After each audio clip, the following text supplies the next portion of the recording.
Tarry here, where the stories never grow old, and you hear something new every time they are told, and it comes clear. So tarry here, where it doesn't matter your age, and when we gather round the table, we all take the stage year after year. So tarry here.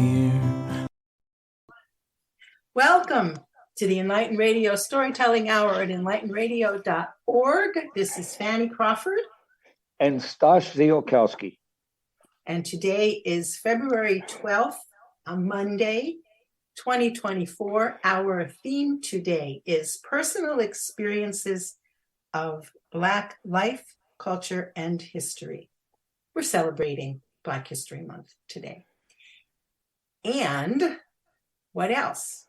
I have some announcements. Do you have some announcements, Stash? Oh, I do. And my only regret of the new year is that I did not bet all during the football season, because all season, this is just one of those funny things. And the reason I don't bet is because people who bet can lose their fortune and their house and their family and all that stuff. But all this football season, I have been cheering for the Chiefs.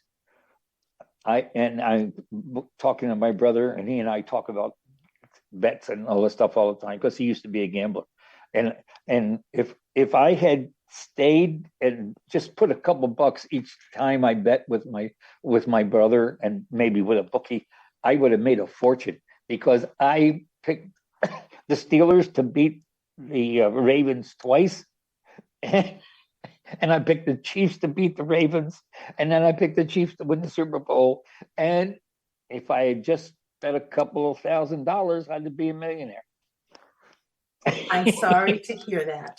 Yeah, that's good. That's a story of about 50 million men's lives.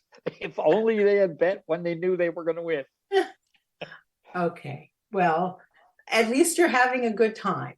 Oh, yeah, that's the important thing to me. It's like, I'm never going to take a chance on losing $1,000 on a football game. That would be insane.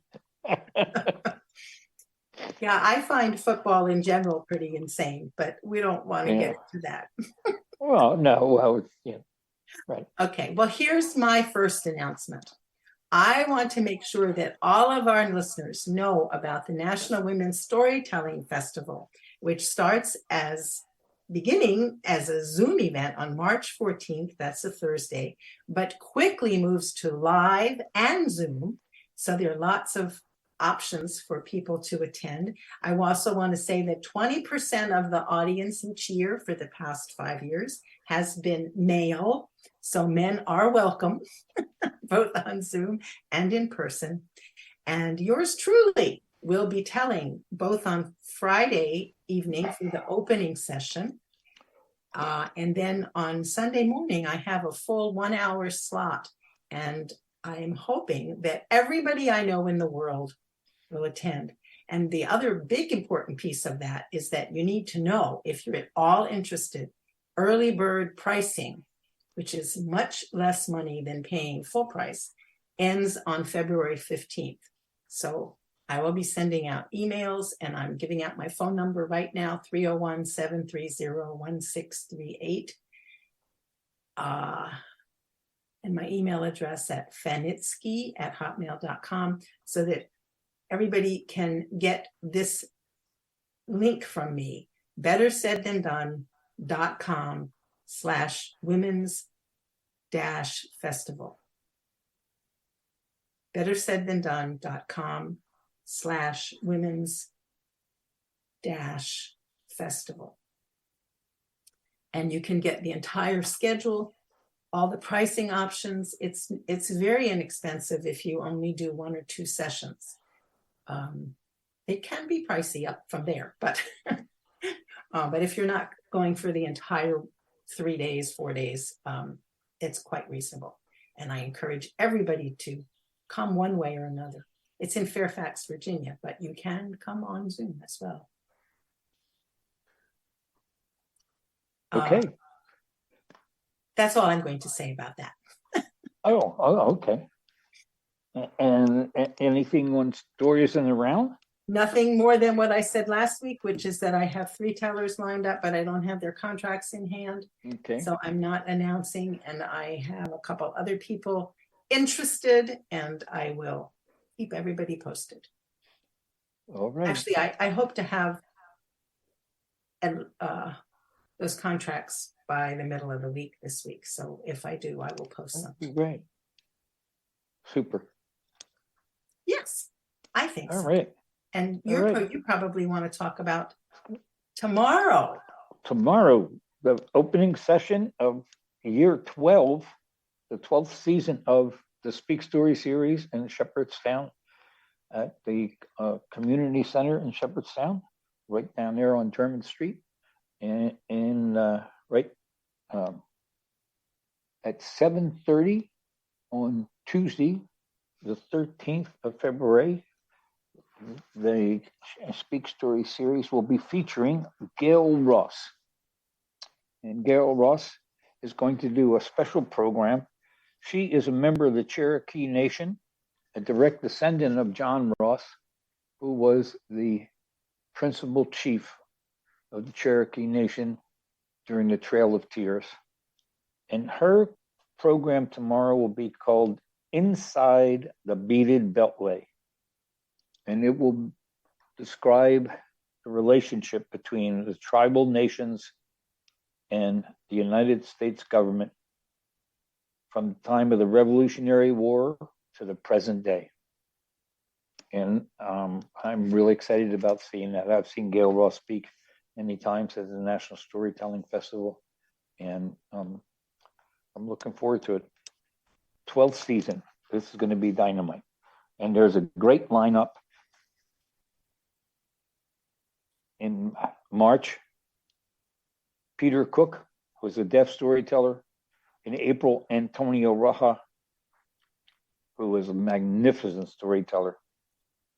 And if you want to find the rest of the season, and it's better to take a look at our website, speakstoryseries.com, and you can get season tickets. And at that website, instead of listening to me blab about these people, you can read about each one of the great storytellers that will be there every month for the next 10 months. And you'll just be amazed. And we'll finish the season in November with the 2024 commission piece, a world premiere of a brand new story, never been told before. And the contest is on now. The person who's going to be telling that month has not been chosen yet, but they will be chosen soon. Very exciting. Yes, it is. Yes, it is. And so I guess, I want to thank Andy Arthur for opening our show, because I forgot to do that when we first opened. Thank you, Andy, for singing and playing for us, Terry, here, welcoming all our listeners. Right. Who's going first, Dash? I think ladies should go first all the time. You do? Yeah. And I'm not wearing a dress today, so. Huh. All right. Well. But sometimes I'll go first. This is my contribution to personal experiences of Black life, culture, and history. Well, Mr. Z, you know that one of my early experiences as a child was hearing the stories my dad either told or read to me about his grandfather, Thomas Henry Barnes. T.H. Barnes is what the family calls my dad's grandfather. My dad's stories included anecdotes that T.H. Barnes passed down about his own father, Henry, T.H.'s own father. Now, I was no more than 3 or 4 years old when I started hearing these stories from my dad. Needless to say, as you know, they made a big impression on me. They were origin stories for me, in a sense. That story of my great-great-grandfather, Henry, born enslaved 130 some years before I was born, and taken as a small boy from his family on a farm near Richmond, Virginia, to Hagerstown, Maryland. Now, Stash, you know this from hearing my rendition of these stories, that in Hagerstown, Henry was eventually taught to read, write, and calculate, and then trained as a gardener and a seed man, so that along with 18 other enslaved Black men who were educated to various trades, Henry could be hired out by his Hagerstown enslaver, the owner of human property, who was always just called Reverend Barnes. Now, Reverend Barnes built his own wealth by contracting these men out into the Washington County community and the larger region to enrich himself and his family. Now, I understood pretty early in my life that these stories were family history, that Henry had told some of these stories to his son, T.H., and that T.H. had shared the history with his children and grandchildren, including my dad and his 7 brothers and sisters. And now Daddy was sharing these important stories with me. And later on, when my younger brother came along, with him too. The other likely most important background information to this discussion of Black family life, culture, and history that we're having today is that both of my parents were book people, readers of history and book collectors for most of their lives. So the various homes that we lived in were always filled with thousands of books, novels, collections of poetry, art books documenting paintings and sculpture and religious art of master craftsmen and women. But more than anything, my parents had books about history on their shelves. In some ways, my understanding of my own life was that it is grounded in family history, at least 130 years of family history, US history and world history. And that little boy, Henry, born in 1818 in Richmond, Virginia, and educated for the purpose of enriching his owner, and then manumitted, freed from enslavement, or maybe more accurately, encouraged and assisted in escaping from a lifetime of enslavement by that Reverend Barnes. That story has been in my head and my heart since I was in nursery school.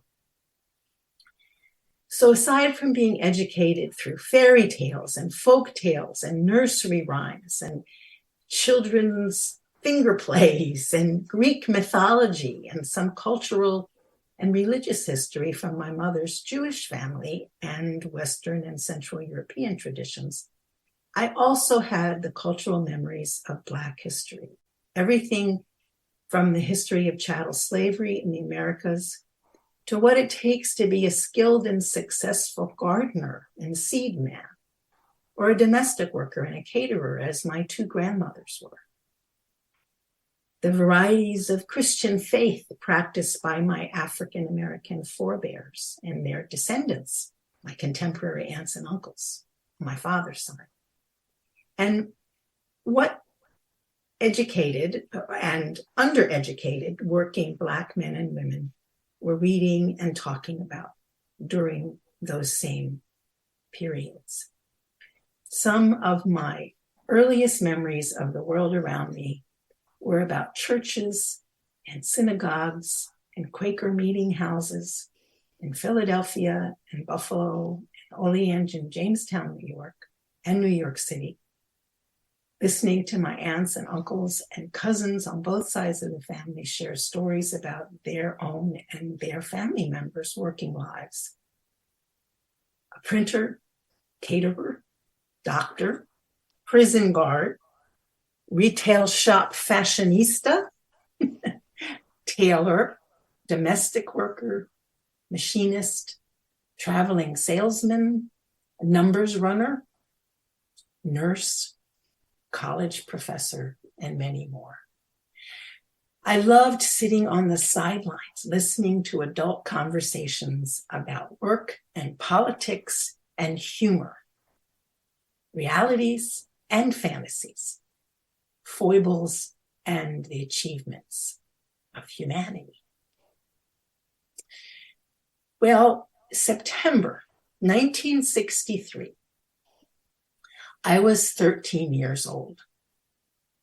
By that time, following my dad's early example, I'd been reading the funny papers of the Philadelphia Bulletin and sometimes the Philadelphia Inquirer for half a decade.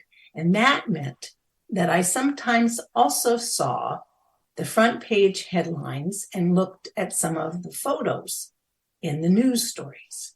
And of course, there was also Walter Cronkite on TV every evening when I was at my best friend's house, Paula Greenberg's house. After school, we would watch old Walter summarize the national highlights after we watched Superman with George Reeves, and sometimes a cartoon show with Popeye and Clutch cargo cartoons, which coincidentally, I remember very clearly my dad also loved. So while I don't remember actually reading or listening to the news the evening of Sunday, September 15th, 1963, I remember very well that I heard or read about it and also heard adults troubled and horrified by the news that 4 white supremacist members of a Ku Klux Klan chapter in Birmingham, Alabama, had bombed the 16th Street Baptist Church there, killing 4 young girls ages 11 to 14 and injuring as many as 22 other people, seriously injuring some of them. The 4 girls were Addie Mae Collins, age 14, Cynthia Wesley, age 14, Carol Robertson, age 14, and the youngest, Carol Denise McNair, 11 years old. I distinctly remember hearing over and over again about 4 little girls, and finally understanding their actual ages. I had a somewhat displaced outrage on their behalf that at least 3 of them had not been identified as teens, my own age. That just seemed wrong to me. And of course, it was entirely beside the point. Dr. Martin Luther King Jr. arrived in Birmingham in the aftermath to speak at the funerals to help leaders of the Black community strategize going forward, along with many, many other leaders of the civil rights movement and Black and white. Aside from the funerals, there were ongoing demonstrations and several days of rioting, damage to white and Black businesses, and arrests, notably not of the bombers, but of rock-throwing Black teenagers, and a lot more racially motivated gunfire, including a fatally injured Black teen who was shot when he did not immediately comply with a stop order by a policeman. I afterward heard my parents' young friends. Debbie Amos was one, and I've told stories about Debbie Amos on this radio show before. She was a freedom rider back from her trip south to work on voter registration campaigns. I heard Debbie and others refer to Birmingham as Bombingham. And I thought at the time that label was about the 16th Street Baptist Church bombing. I didn't understand till much later that Birmingham had a 20-year national reputation as an extreme example, but by no means singular status, for its violent defense of segregated housing, where even tentative conversations about immigration regularly triggered deadly responses. Birmingham was the home of Bull Connor, Commissioner of Public Safety, who led much of the violence. Between 1947 and 1965, at least 50 dynamite explosions occurred in Birmingham, all at Black homes, churches, and businesses. One Black neighborhood was simply called Dynamite Hill because of the repeated attacks there. It took 14 years for the first prosecution of any of the 4 KKK bombers to begin.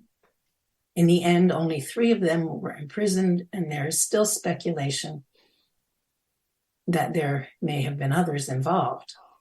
I paid attention to this progress over the years, but I did not understand till a decade later that the bombing of the 16th Street Baptist Church marked a turning point for the civil rights movement, and it was a significant catalyst in passage of the Civil Rights Act that Lyndon Johnson lobbied for and that Congress passed in 1964. I want to close this little retrospective on a really positive note, a really warm and loving shout out to another of my personal experiences with Black life, culture, and history, which is the establishment and opening of the National Museum of African American History and Culture on September 24th, 2016. It is still the only national museum devoted exclusively to the documentation of African American life and history. And I've been there twice in person, multiple times online doing research, but I just yearn to immerse myself in that building and its treasures. The first time I was there, I was invited as a storyteller by powerhouse teller Diane Ferlat soon after the museum opened in 2016 to participate in a seminar and a tour there. And I was blown away by the welcome of the staff, by the knowledge and generosity of the other assembled tellers, and by the work being done in that place to unearth and share culture and accomplishments of Black Americans and communities of color all over the Americas. The second time that I visited, I was with 20 people from my own Crawford Barnes family reunion. And my primary memory of that trip was exhaustion, as we tried to cover all the exhibits and resources that might possibly unveil more of our own family history for us. But it was a wonderful experience as well. Partly what I learned from my cousins and family members who were along on that trip, and just immersion in family lore. Including my online visits since then, I have learned so much about my own family and about world history, not only this country. I hope to get back there in person in 2024, and I hope that every American also gets there at some point. It is a treasure and a gift, like much of the Smithsonian collections, only more so and possibly more critical to the survival of our collective national and global life, culture, and history. Wow, that was impressive. I just wanted to have a time check. We've been on the air for 23 minutes. Yes, that's almost Right. exactly what I have. Okay, good. And you were speaking just then for 14 minutes. I know you like. Yeah, I you do know, like to know that. Thank you. Know that. Okay, good. And I do have a question. That Just one? Well, I always have a lot of questions, but I have a question about, numbers always drive me crazy and get my attention. And you mentioned about the 130-year history. What am I counting from? Yeah. The birth of Henry Barnes. To what? To my birth date. Oh, to your birthday. Okay. My family. Okay. To your birthday. Yeah. Because I was really listening. I was listening, honestly. I could that's tell. How that's how I got the 130. Except that your family history has been going on for 206 years. Right, but based on Barnes. I will repeat for you. These were origin stories for me. Okay, I understand. Henry I understand now. Enslaved 130 some years before I was born. Okay, and I think it would be good if you mention the date again. To mention that your family history continues on. Yes, sure. Because right away I said, well, wait a minute, it's it's not over. 206 years since he was born, and you're carrying that history on, and your family has, and you mentioned stuff about your family, being, different livelihoods and positions and stuff like that. Right. And I think, just so that, and I know you do not want to ever confuse an audience. And I just caught that difference in numbers. Okay. Yeah. That's good. Not a criticism. I knew that 130 was going to be confusing. I just didn't have time really to think through what else I should say. So thank you. Yeah. That was helpful. Yeah. So and I always enjoy hearing about your family. I do too, as you can tell. Well, I do, and as I was listening to you, I was thinking, I am absolutely the wrong person to be on the radio show today. Why? Because I have, because I, no, I don't really believe that, but that's what popped into my brain. I said, I'm here because I'm here, and because I like doing this, and you're very kind to have invited me so long ago to join you, and you never told me I had to go away, and so I haven't. And this always been a pleasure. But my experience in speaking about this today, and I want to, what did I say? I want to give a preview or something, or maybe a warning, or a, be kind to the messenger, because I'm going to speak about my experiences, and which are, I know in the past you and I have discussed my beginnings and learning about Black people and but my experience, I think, is unique, and I would love to be the guest speaker in a Black classroom sometime, especially since I'm old enough that I can take abuse easily. That I was very ignorant, and I don't think that is a terrible bad word for a person to be labeled with as a young person. And ignorant just means that I didn't know anything, and I wasn't exposed to things in a way to make me stop and say, "Whoa, this is awful," or "I can't believe that," or "You got to be kidding me," or something like that. But I really was that untouched by anything about Black history for so much of my early life, my youth. I lived in a absolutely 100% white neighborhood. In my schooling, I never ever sat in a classroom with a person of color. In any class I ever attended, in 9 years of elementary school, 4 years of high school, 4 years of college, and in my graduate education classes, I honestly do not remember being in classes with any Black students. Now, that is just maybe an old man's poor memory now, but I do not remember any Black students in my graduate classes as I was pursuing my master's degree, and another 87 hours beyond the master's degree. So that's not necessarily by choice, except by where I went to school.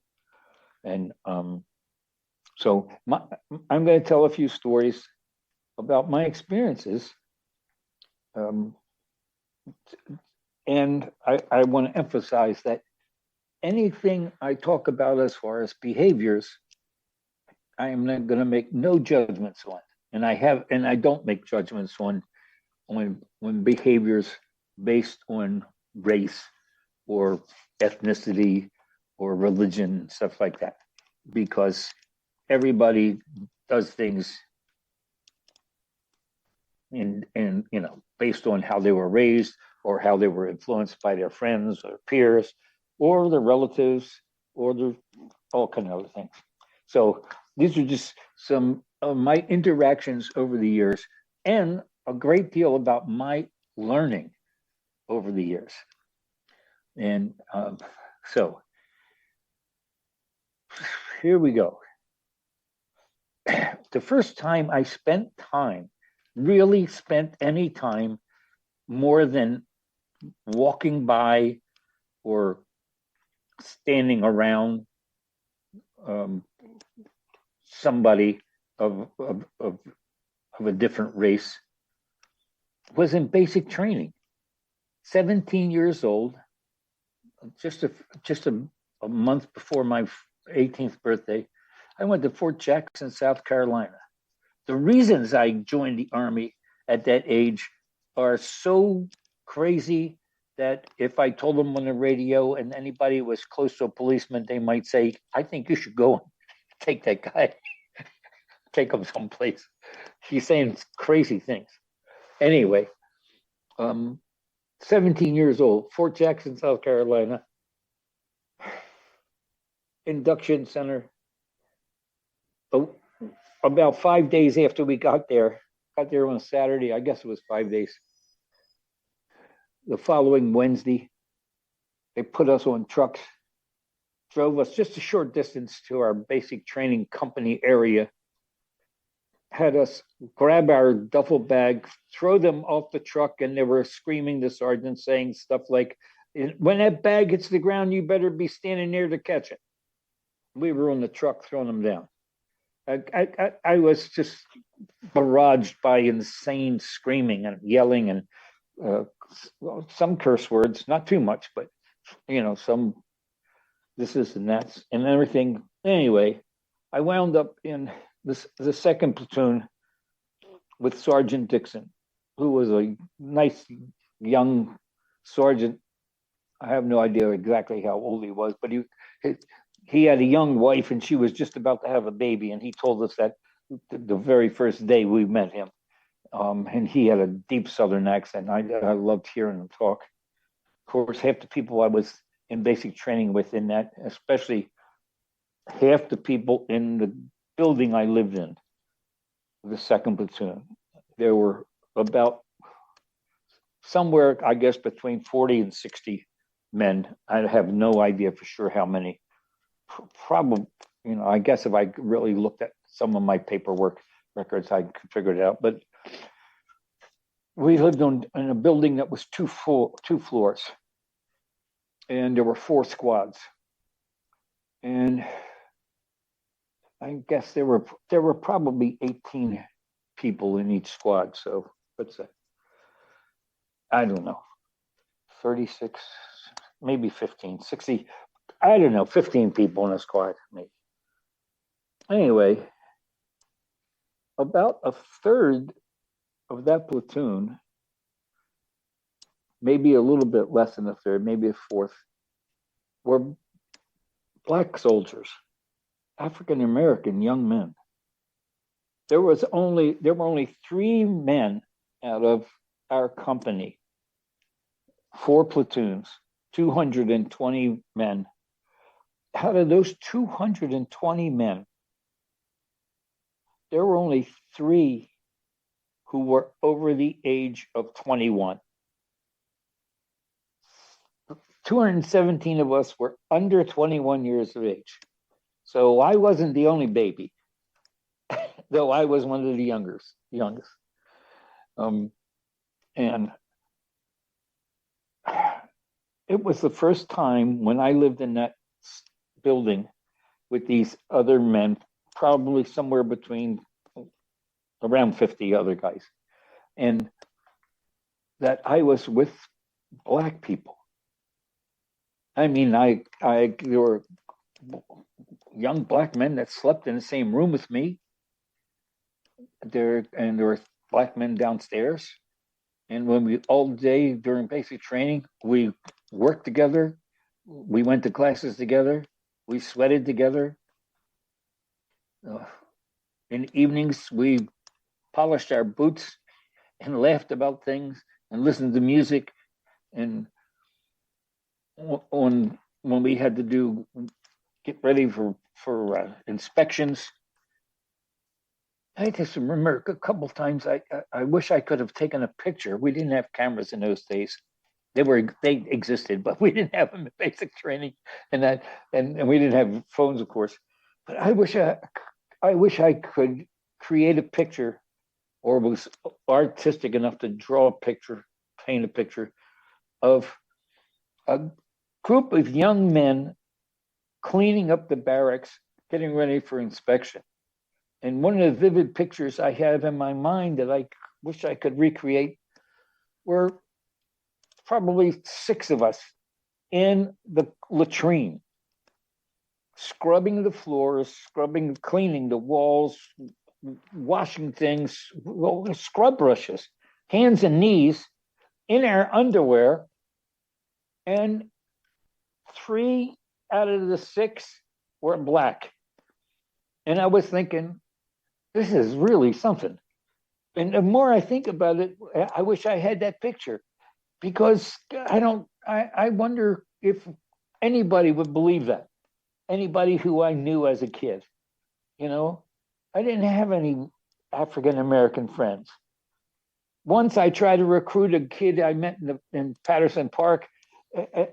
I saw him playing baseball with some friends of his, and I asked him, "Do you play for a team?" No, and I said, "Boy, we could really use somebody like that," because I watched him throw and catch and everything. And he was walking away from his friends. He walked by us, and I say, "Hey, do you play for anybody?" We talked. His name was Dennis, and I said, "I play for a church team, and boy, we could use a guy like you. We don't have anybody in our outfield who could throw. I play in the outfield, and I have an arm like you."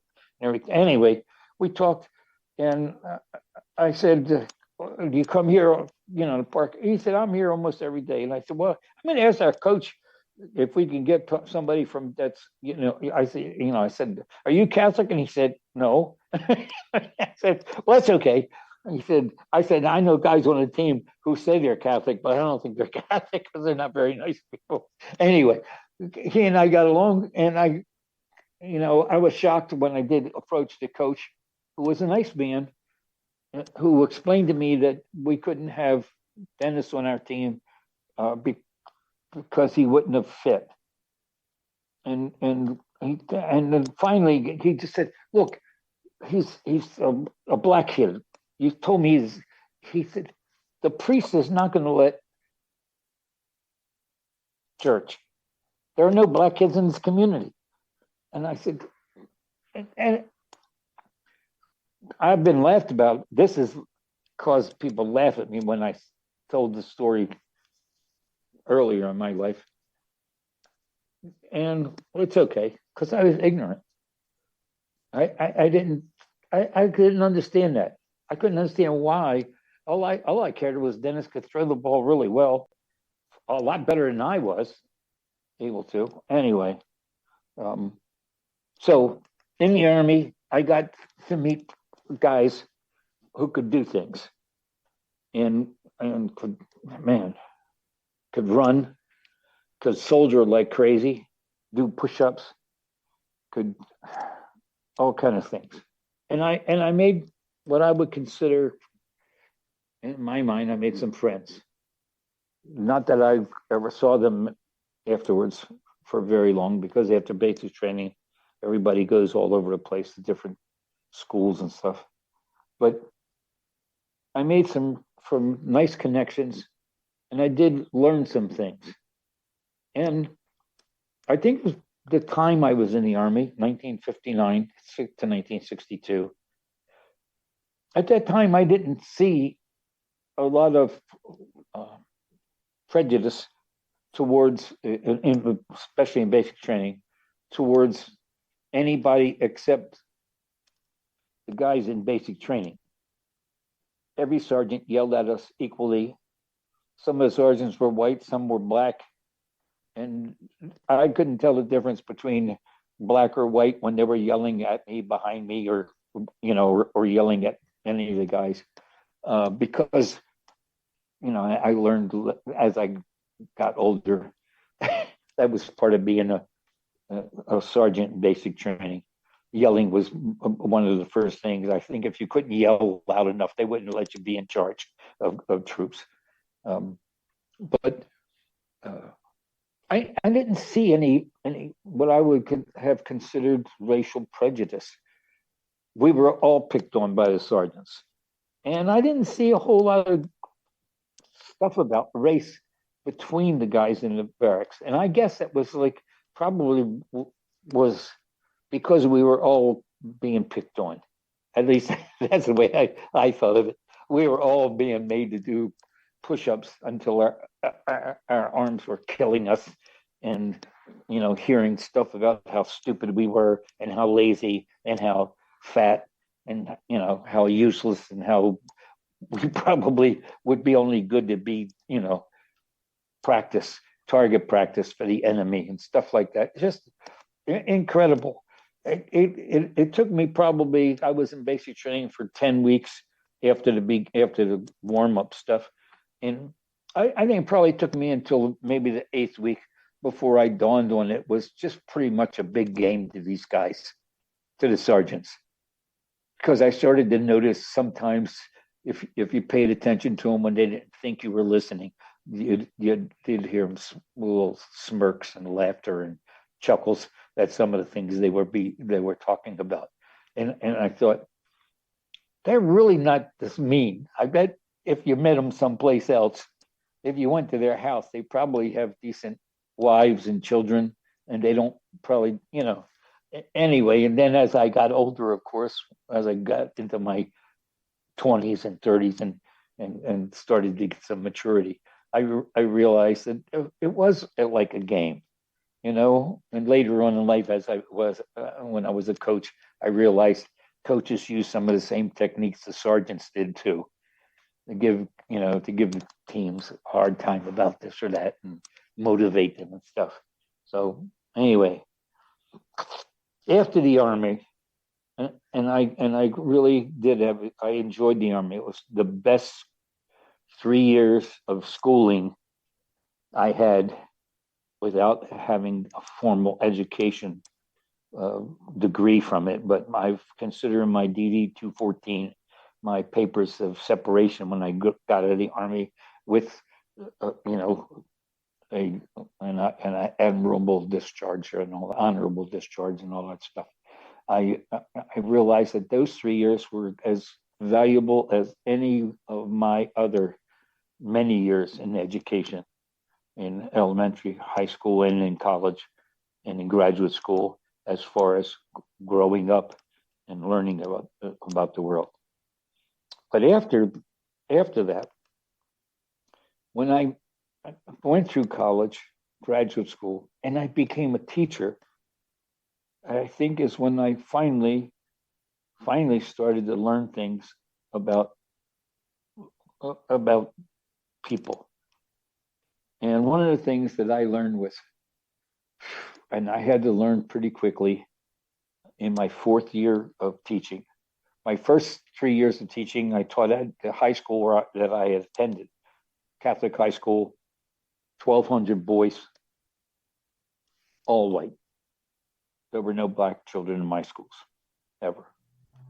So after 3 years there and noticing things that bothered me, I moved to the public school. And part of it was because it dawned on me, if I completed my master's degree, I would automatically get a $3,000 raise. And if I moved from the private to the public school, I would get another bonus. And so it wasn't such idealism or anything. It was economics. I was a young married man with a new baby, and in 1970, I began teaching at a public school. And I was pretty terrified for 2 reasons.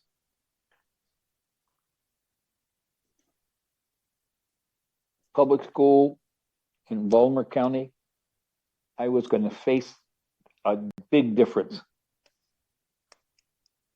Actually, the second reason was far less scary to me at the time, or challenging, is that I was going to be teaching Black children. Not many, but there would be Black children at school. But the main reason I was pretty terrified was I was going to be teaching girls. I had taught for 3 years in a great high school with a male population of 1,200 boys, and there was one female on the staff of the teachers, and she only lasted 2 years while I was there. I was there for 3 years. She only lasted 2 years because it was decided by the principal after her second year that there was trouble having a female teacher in an all-boys school. And that's all I heard. That was his remark at our faculty meeting of why the lady had left the school.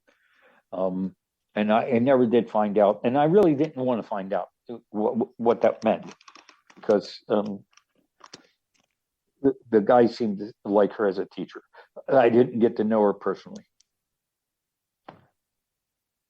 So in public school, I got my first, education and dealing with Black students. And this is some of the stories I wanted to relate.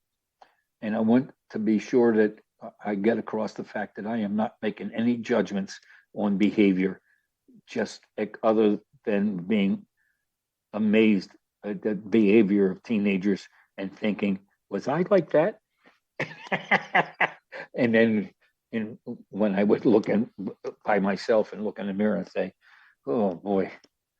So here it is. One of the very first things that happened to me in public school was this guy who was a football player. Turned out he was a football player, looked like a footballer. A large Black student came into my 9th grade science class and looked me in the eye with a big smile on his face and said, "What's up, dog?"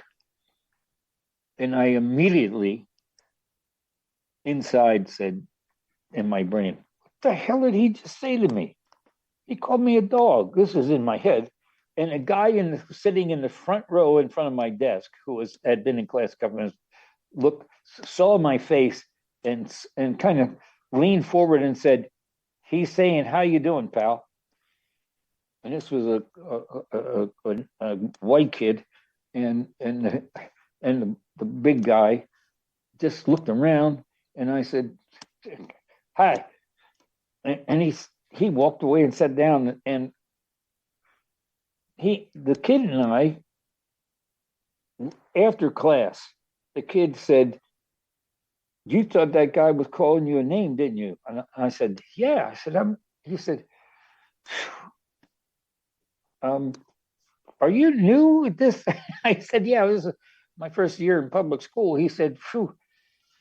Well, he said, "Not everybody uses the same, dialect and stuff like that." He said, "You're going to hear a lot of things maybe that I don't." He said, "Have you ever worked with Black people before?" I said, "Not in a classroom."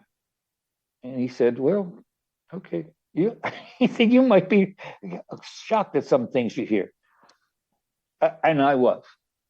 That very first week of teaching, I found out that there was a minister, a Black minister, a church in that neighborhood, who was telling Black kids, that they should not play sports for white people, for white coach.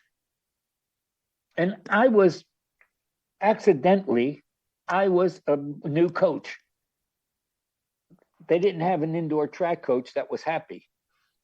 My first week in that school, I became the indoor track coach because the guy that was the indoor track coach, who had kind of inherited it and didn't want to be the indoor track coach, found out that I was running to keep in shape. I was still playing soccer. And and he went, and during lunchtime, he left the lunch table, went down. By the end of lunch, he came back, and I was the indoor track coach. He had convinced the principal that I had experience in running and that I had all kind of crazy stuff. Anyway, I became an indoor track coach, and I wanted to coach. So I tried recruiting some Black students, and this is how I found out that this minister was talking about don't run for the white man, stuff like this. And I was so shocked about. I went and talked to somebody, but I don't think I got much satisfaction out of the conversations I had. I talked to the outside director, and he just said, yes, something you have to deal with. You just have to treat all the kids the same way. So I started trying to recruit some runners, and I ran into some real things. Like I stopped a group of kids in the hall, and I said, "Hey, I'm the new indoor track coach. I'm looking for people to come up track. Think about it. Our first meeting is going to be," and I gave him the date. And this one kid said, "Why are you talking to us?" I said, "I'm just trying to recruit kids from the track team." He said, "And you think because we're Black, we'll be fast or something?" I said, "I don't know. I'm just trying to get guys on the track team. I don't know if you're fast or whatever. I don't care anything like that. I just want to get kids on the track team." And I didn't fuss with them or anything, but and I was so frustrated by that. And I talked to a couple of other guys. I met a guy on the faculty named Mr. Moraniel, who was a young black guy, and he and I had gotten to be a little bit friendly. And he laughed. He just laughed like crazy. He said, you don't know much about Black people. You just ignore that. He said, the best thing to do is to learn how to make a joke now and then. And he said, just be yourself. Don't pretend. Don't ever pretend that you know something you don't know.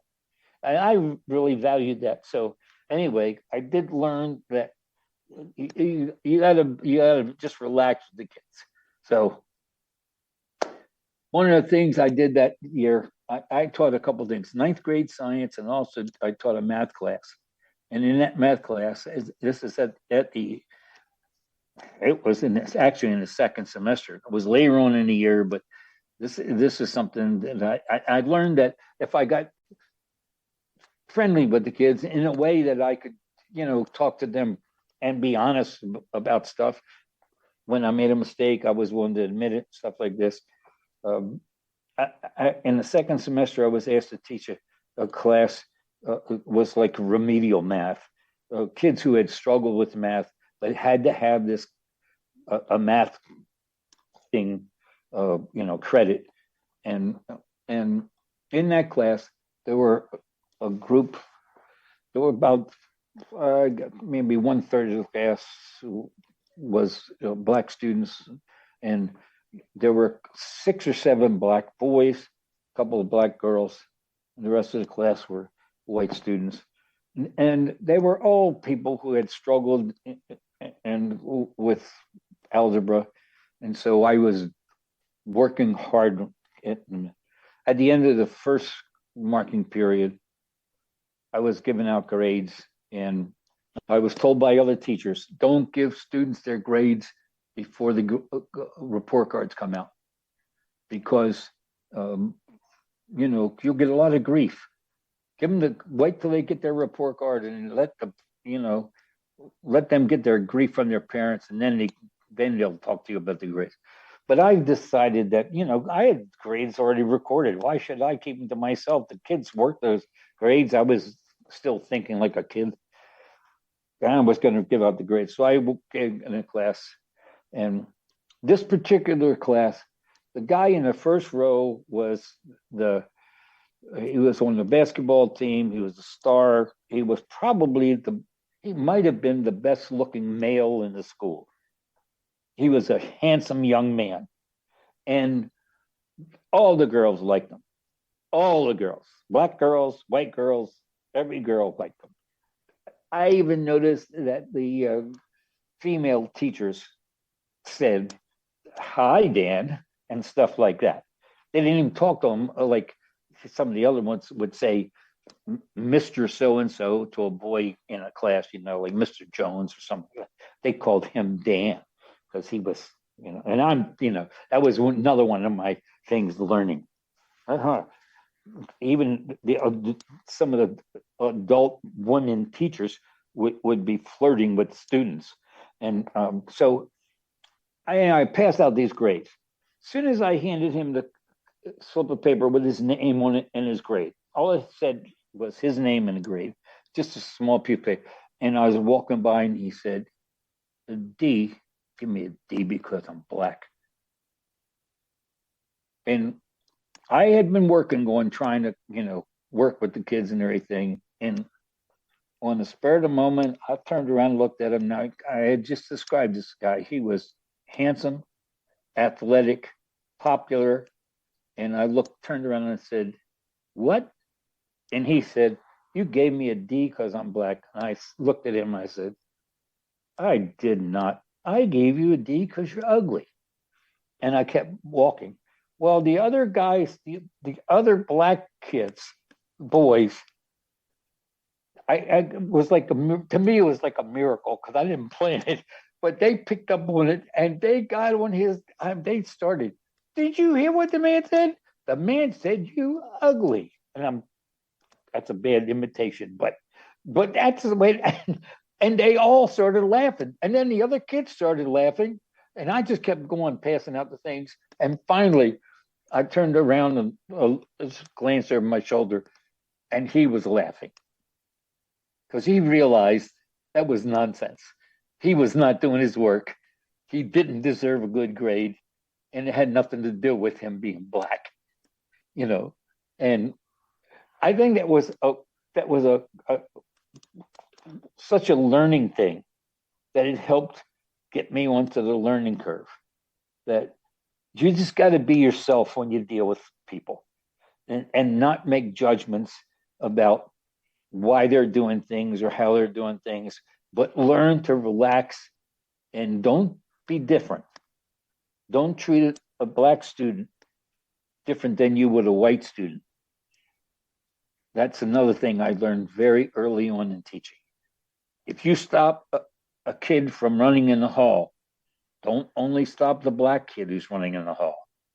Make sure you stop the white kid who's running in the hall also.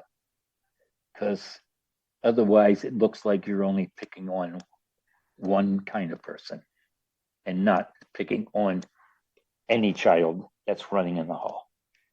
And as I went through the first couple of years of my teaching, I learned, especially with humor, that there are people who you could get along with people as long as you were fair and honest, and you didn't pick on anybody because of their size, their color, their voice, their religion, and stuff like that. And I hearken back to those sergeants in the Army. Pick on all the recruits. Treat all the guys in basic training as if they're fat, slow, dumb, and they're going to get you killed. And that way, you'll mold them into something. And I think if I ever did anything as a teacher, I hope that I treated people equally. I probably made mistakes in my career, but I can't think of any time when anybody could have said, Mr. Z, you're not fair to this group of people because of their, height or their weight or their skin color or something like that. So, and I've been talking far too long. It was great, Stasha. I've heard that story before and I love it every time. But there were some new flourishes in there. I didn't know teachers were even flirtatious. Oh my God, yeah. It's a great story. Yeah. One of my best runners, I had coached this kid who was the best runner in the country one year, in his event. In track and field news, he was recognized nationally. And as a senior, he got passed in some things. He had a teacher who gave him a break and let him turn a term paper in a week late because she thought he was, stressed because he was this athlete. And I went in her room and yelled at her and everything. I thought she was going to cry, and I said, I can't do this. I want to try to get this kid in college, and he can't go to college if you're going to just give him a grade and let him turn into, all this stuff. But he got away with murder with every female teacher he had because he was good looking, he was a great athlete, and he wound up going to college and lasting one semester, which was a shame. It was all her fault. No, it wasn't all her fault. It was his genetics. We're out of time. This is Fanny Crawford. And Stosh Zielkowski. Your co-host for the Enlighten Radio Storytelling Hour at enlightenradio.org. We're independent community radio broadcasting from Martinsburg, West Virginia, Bolivar, West Virginia, and Hagerstown, Maryland. We offer our listeners a window into the world of storytelling by traditional and non-traditional tellers, encouraging you, our listening community, to share, preserve, and expand all of our stories. Thanks for listening, and stay tuned for John Case and a lot of roots music today. Roots. Kind of on the countryside, on the backside of the barn kind of thing, music. Okay. That's good. Yeah, so it'll be good. Be a lot of fun. Yeah. Thank you guys for